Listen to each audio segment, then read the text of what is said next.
E dessa parte, você consegue me explicar por que que a sociedade hoje é tão avessa ao comunismo, à ideia do comunismo? Porque, assim, se for parar para analisar friamente, foi o Exército Vermelho que meteu no rabo dos alemães lá, os Estados Unidos foi lá no Laos, por exemplo, que era um país comunista, não sei se até hoje ele é ou tem o viés. Eles não fizeram nada para os Estados Unidos, eles têm 9 bombas para cada habitante lá no país, eles têm uma economia gerada em cima das bombas que jogaram lá para um país que não fez nada, tá ligado? Simplesmente porque era um país comunista. De onde que vem esse ódio que o pessoal tem da aversão ao comunismo? Sobretudo da produção cultural estadunidense ao longo do século XX, ao longo do século passado. Veja, seguramente... Quando a gente conversa sobre isso, o primeiro tema mas o comunismo cometeu...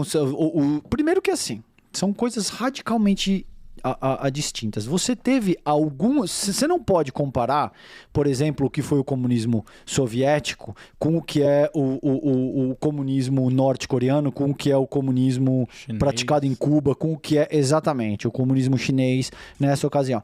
Então é um tema tão amplo de análise que é com frequência reduzido a uma análise homogênea. Entende?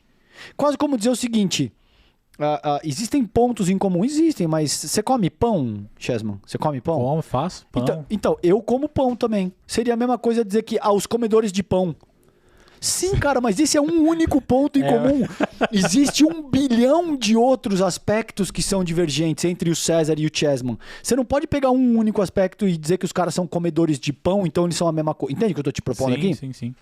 Com o comunismo, é exatamente a mesma coisa. Quando você vai falar em comunismo, você precisa avaliar a época específica, um regime específico, as idiosincrásias específicas daquele modelo, entende? Sim. Então não tem como reduzir o comunismo a uma experiência que procura eliminar o Estado e a propriedade privada e tal, que é com frequência o que é ressaltado para causar medo e aversão, sobretudo nas pessoas mais intelectualmente vulneráveis. Eu vou deixar por isso mesmo para... Melhor, né?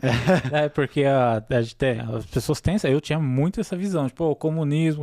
Hoje, se muita gente chama você de comunista, você fala, mas o que é comunismo? A pessoa fala, não, mas porque o Lula é comunista. Não, se falar que o Lula é comunista, cara, o comunismo já é ausência de Estado, é uma ideia que tem ausência de Estado, então não teria como ter um presidente no comunismo. E aí eu vejo alguns vídeos de pessoas que falam sobre o comunismo, que falam, talvez o que tenha chegado mais próximo mesmo do comunismo foi a União Soviética no começo do outro século, então é um tema que é muito extenso, né? E a gente simplifica demais, tá ligado? Tipo assim, o comunista é o mal, o capitalista é o bom. E sabe por quê? Porque a simplificação, a redução, ela funciona muito bem para formular bandeiras políticas. Se você tem que ter uma análise mais científica, mais embasada, se você precisa ler, isso tem muito menos aderência com a população de forma mais ampla. Porque o cara não quer, cara. O cara não quer ficar lendo, pesquisando, entendendo a densidade, as nuances da questão. O cara quer entender de bate-pronto. O cara quer entender assim, tipo, comunismo é comedor de criancinha, eu vou comer meu cachorro, vão tomar minha casa e acabou. Vou ter que dividir a casa com os outros, né? Vai abrir minha casa pra vir uma outra família que eu não sei quem que é. Exato. Então, essa redução, ela é proposital e ela funciona para avançar bandeiras políticas. Então, por exemplo, você falou da questão da ausência do Estado. Não só não é o caso, como se você pegar, por exemplo, o exemplo chinês, pesquisem, para as pessoas que nos assistem nesse momento, o livro China, Socialismo do Século XXI, do Elias Jabbour e do Gabriele, eu acho que, se não me engano, é o outro autor. O Elias tá em todos os podcasts porque também, é um craque, foda, né? Porque é um craque. O Elias Jabbour é um craque. Precisamente por isso, porque ele lê, porque ele estuda, porque ele é uma sumidade naquilo que ele se propõe a avançar, entende? Vocês vão descobrir que não só não é verdade que não existe o Estado, como o Estado, por exemplo, no caso do socialismo chinês. Então eu já vou começar daí. Toda vez que você quiser falar de comunismo ou de algo desse ponto, você precisa localizar no espaço e no tempo. Qual proposta? Em qual lugar? Para que aí sim a gente possa avançar considerando as características pertinentes. No caso, por exemplo, do comunismo chinês, a China foi o país que mais cresceu no mundo ao longo das últimas décadas. E assim o fez porque foi capaz de organizar uma série de questões emancipatórias, que eu não vou... Leia um livro do Jabbour, eu não vou me estender muito aqui. Primeiro, que não é a minha especialidade, e segundo, que eu acho que vale a pena entrar em contato com o livro dele. Pra dar crédito pro cara também, né? Que todo o trabalho de estudo que ele fez... Exato. Mas, principalmente, a China fez isso porque eles passam a organizar uma série de questões que remetem à forma como o Estado estrutura os arranjos sociais. Existem várias coisas que são complicadíssimas, principalmente para o nosso modelo de liberdade, no qual 10% vive bem e 90% passa perrengue. Sim, mas a China, com esse modelo, conseguiu tirar meio bilhão de pessoas da pobreza. Foi o maior processo de emancipação popular da história. Até hoje. 500 milhões.